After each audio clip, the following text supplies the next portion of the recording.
Samahan niyo ko guys na magtatamper ako ng ano ng lupa para mas flat.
Step by step, the clock is ticking, but there's no time for regrets.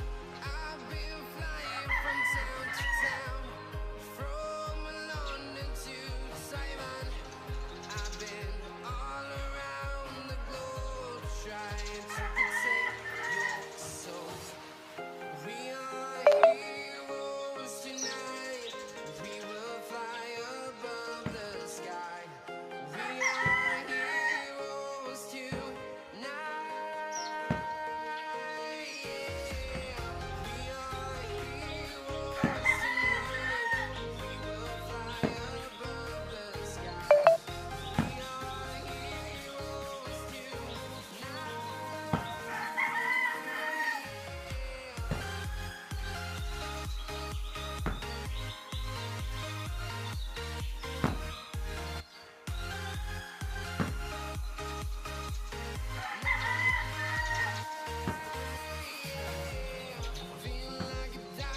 I've been flying from town to town, from London to Taiwan. I've been all around the globe trying to protect your soul.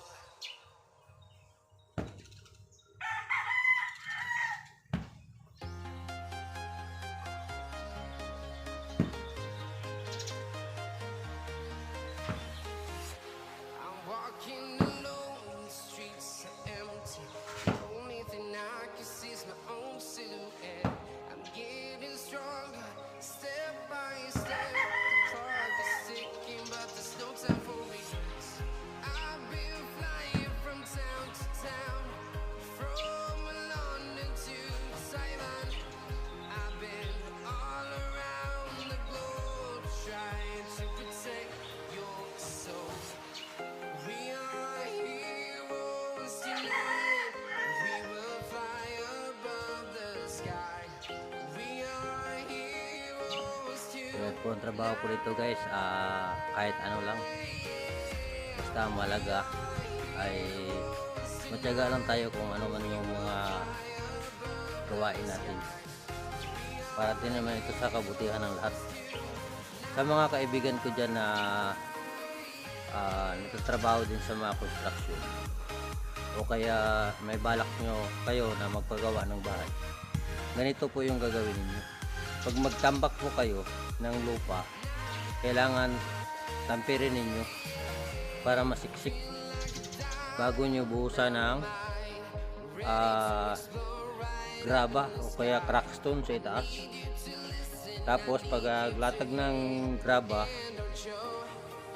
bago tataga ng buhusan ng simento para sa flooring.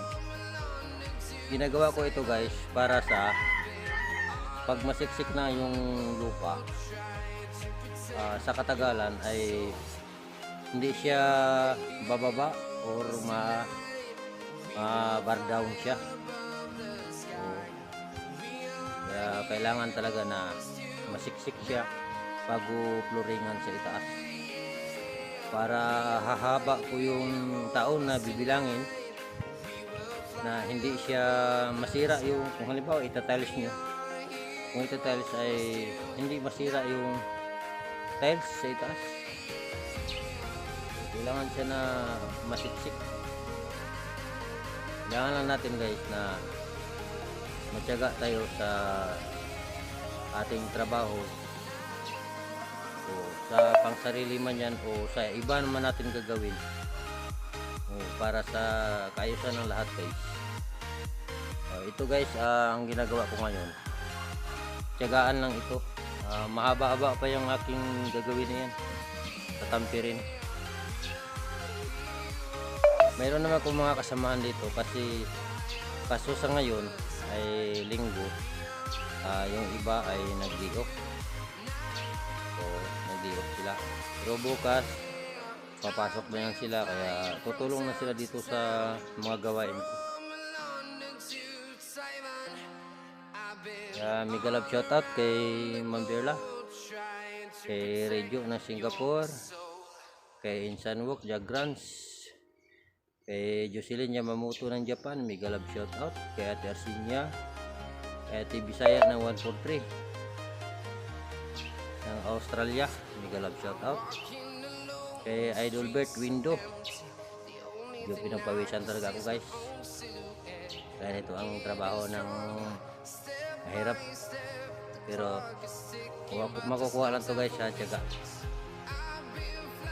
Kay Tol Idasok, nag-love shoutout, kay Tol Sight Eye, kay Tol Drix, kay Ate Jennifer Vlog, nag-love shoutout, kay Ate Margie TV Official, kay Ate Imbi ng Germany, nag-love shoutout, kay Ate Pinay Maria Pinay in Germany, mega love shoutout, kay Ubi, mega love shoutout sa inyo. So, maraming salamat guys sa inyong pag-support ng aking mga content. Maraming salamat talaga sa inyong lahat. Kay Ate Malos Salodis, Kaya Ate Pangyaw is Ate Sambel, mega love shout out. Pinapawisan talaga. Kay Idol Boy Pasyaw, kay Ma'am Jill, mega love shout out. At sa mga iba ko pang mga andyan, nakasubscribe ng aking mga content. Maraming salamat sa inyo lahat. At yung mag-subscribe, paki-like and share na lang. Maraming salamat sa inyong support. Ito po ay sa aking ginagawa. Makakuha po kayo ng aral dito, lalo na sa mga lalaki na may plano na magpagawa ng bahay. Ganito lang po yun. Ang gagawin, kailangan matyaga lang tayo. Kasi kung buti lang sa atin kung mayroon tayong maraming pera at ano lang din, kukuha ka ng tao. Pero kailangan pagkuha mo ng tao, tutukan mo rin yung pinagawa mo. Baka mamaya basta-basta na lang bubuhusan yun, hindi mo lang natamper, kaya hindi nasiksik yung lupa. Pagdating ng 3 taon, mabubulat ka, nabardaw na pala yung gawa mo, yung pinagawa mo. Kaya magiging sayang yung pera mo doon. Kaya maraming salamat. Mayroon kayong matutunan dito sa mga ginagawa ko. Abang-abangan nyo pa guys. Mayroon tayong maraming content dito guys. Maraming salamat sa inyong lahat. Bye bye all.